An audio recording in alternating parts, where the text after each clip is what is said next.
आज गर्मी कुछ ज़्यादा है यार। इस क्लास को पढ़ाकर बंद कर देते हैं।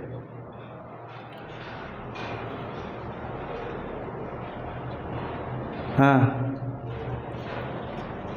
टे गधा, खूब बतियाते हो तुम। चलिए देख पागल कहीं का। ये कॉम्प्लेक्स सेंटेंस, कॉम्प्लेक्स प्रीपोजिशन, कल जो आपको एग्री टू एग्री विद दिया था, अप्लाइड दिया था, आज आपको बेग ब्रिंग का देता हूं। ज़्यादा समय नहीं है, जल्दी जल्दी में देख लो ना। कॉम्प्लेक्स प्रीपोजिशन वह प्रीपोजिशन होता है जो वर्ब के साथ प्रीपोजिशन को ऐड करने से कोई ना कोई अर्थ निकलता हो, उसे कॉम्प्लेक्स प्रीपोजिशन कहते हैं। ठीक है। कॉम्प्लेक्स प्रीपोजिशन वह प्रीपोजिशन होता है जैसे मैंने डील के साथ आपके वेट के साथ ऑन लगाया था तो इंतजार करना, वेट के साथ फॉर लगाया तो वेट के साथ ऑन लगाया सेवा करना, वेट के साथ फॉर लगाया तो इंतजार करना बना था। ठीक है। जैसे एग्री टू व्यक्ति के विचारों से सहमत, एग्री विथ व्यक्ति से सहमत। Very good, very good.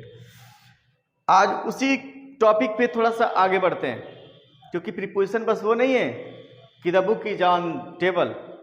Preposition वो भी है जो आपको 50% एग्जाम में मिलता है और आपको ऑप्शन देता है, सेंटेंस लगा देगा, प्रीपोजिशन दे देगा लगाने के लिए और आप लगाए वही प्रीपोजिशन। तो जनरल जो सिंपल प्रीपोजिशन होता है 50% ही आता है, 50% ये भी होता है। ठीक है, क्या समझे? जैसे डील टू से क्या बनता है? डील के साथ, इसको कल बता दूंगा। डील के साथ टू लगाया तो क्या बना? व्यवहार करना। डील के साथ विथ लगाया तो क्या बना?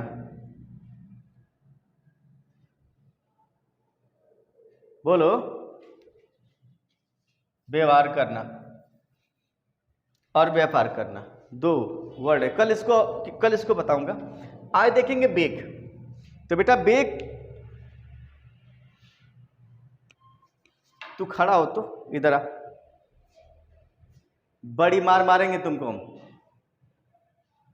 उसकी पेन कहाँ छीन रहा है तुम? तुम्हारे पास पेन नहीं है? लो पेन है, यहां समझा रहा हूं तो उधर बात कर रहा है। अब फिर कहेंगे सर कि कल वाला फिर बताइए।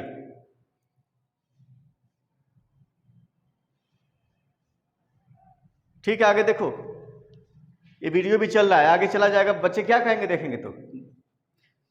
Bag someone for something like help money.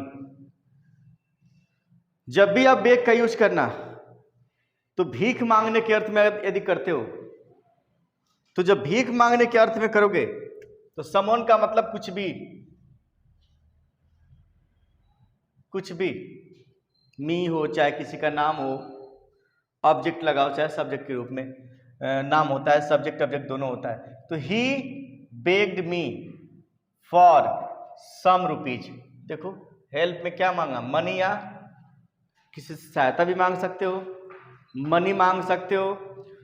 तो समथिंग कुछ करने के लिए, जैसे हेल्प या मनी आपने मांगा किसी से, तो उसे कहेंगे भीख मांगना। बेग लगाया तो, लेकिन कब?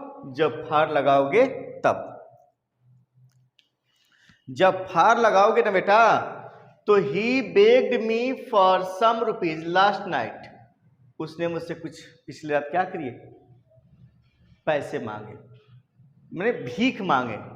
Bagged me for some rupees last night. तो बेग का मतलब होता है भीख मांगना। कब? जब इसके साथ हम फॉर लगाएंगे तब। ये मत जानना कि बेग लगा दिए तो बस भीख मांगना ही होता है, नहीं ना। बेग के साथ यदि समवन लिखिए, मैंने किसी को ऐड किए, बेग के बाद किसी व्यक्ति का नाम किए या फिर प्रोनाउन लिखे, उसके बाद फार लगाए, तब जाकर बनेगा भीख मांगना। ऐसा नहीं है कि बस ही बेग्ड मी, नहीं, he begged me for some rupees, माने ही बेग बेग जब लगाना तो फॉर लगाना, समोन करके बीच में समोन, उसके बाद फॉर लगाना, तब होगा भीख मांगना, ध्यान रखना। यदि बेग के बाद फिर समोन कर दो, बेग के बाद फिर समोन कर दो,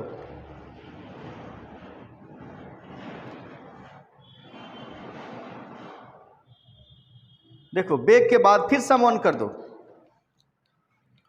और उसके बाद टू लगा दो प्रीपोजिशन, देखो ये क्या है, समोन है कोई भी, तो क्या बन जाएगा, प्रार्थना करना। क्या बना बेटा, प्रार्थना करना। देखो बोला ना कि बेग का मतलब बस भीख मांगना नहीं होता है, ये लॉजिक है प्रीपोजिशन का कमाल। देखो कि जब हमने फॉर लगाया तो भीख मंगवा दिया, और जब हमने टू लगा दिया तो प्रार्थना करवा दिया। ठीक, तो जब हम the student beg the teacher to teach English, स्टूडेंटों ने क्या किया, टीचर से आग्रह किया, प्रार्थना किया इंग्लिश पढ़ाने के लिए, इंग्लिश ग्रामर पढ़ाने के लिए भी डाल सकते हो कि the students beg the teacher to teach English grammar. ठीक है, तो इंग्लिश ग्रामर पढ़ाने के लिए बच्चों ने क्या किया, टीचर से आग्रह यानी प्रार्थना किया। ठीक है, तो देख लो प्रार्थना करना निकला।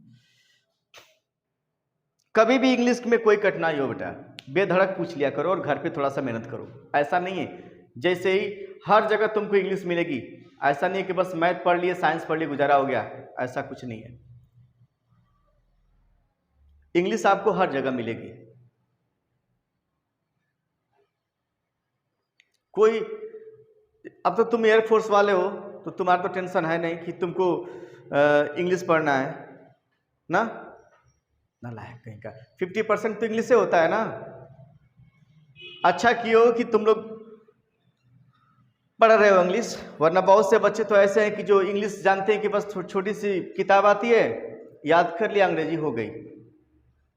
ऐसा कुछ नहीं है। अब यहाँ पे ब्रिंग देखो, टाइम कम है, ब्रिंग, ब्रिंग के बाद समथिंग, यानी समथिंग का मतलब क्या, कुछ वर्क, कोई मामला, कोई मैटर, कुछ भी लगा दो।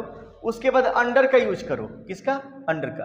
तो you should not have brought, brought, bring का ब्रॉट थर्ड फॉर्म, हैव के बाद ब्रॉट। उसके बाद देखो समथिंग यानी कुछ, मैटर हो गया, यानी समथिंग हो गया यहाँ पे, और इसके बाद अंडर लगाया, क्या बन गया, जानकारी में लाना, जानकारी में लाना। यानी कि ब्रिंग के बाद कुछ मैटर यानी समथिंग कुछ भी लिखो तो ब्रॉड, उसके बाद समथिंग, उसके बाद अंडर का प्रयोग करोगे तो जानकारी में लाना।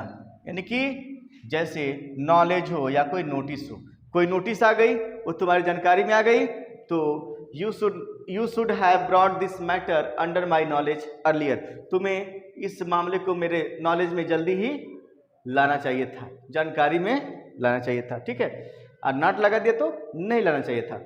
तो अब यहाँ पे देखो शुड, ब्रॉड के बाद समथिंग है, समथिंग का मतलब ये नहीं कि दिस समथिंग ही लिखेंगे, कोई भी मैटर हो सकता है, कोई भी नोटिस हो सकता है। उसके बाद अंडर लगाना, फिर माई नॉलेज या जो भी आपको सेंटेंस मिले लगाते रहना, बस ब्रॉड के बाद समथिंग ध्यान देना और उसके बाद अंडर ध्यान देना। इसका सेंस होगा जानकारी में लाना। आगे बेटा चलते हैं लास्ट में, वही चीज है सेम, सेम है लेकिन ब्रिंग के बाद समथिंग यानी कोई भी वर्क करके टू का यूज करवा दिया गया है। तो मैं आपको ये टू बता दिया हूं कि इस टू का यूज जब करोगे तो प्रकाश में लाना, जानकारी में लाना, प्रकाश में लाना, यानी किसी चीज को उजागर कर देना, प्रकाश में लाना, ये टू लगाने से बन गया।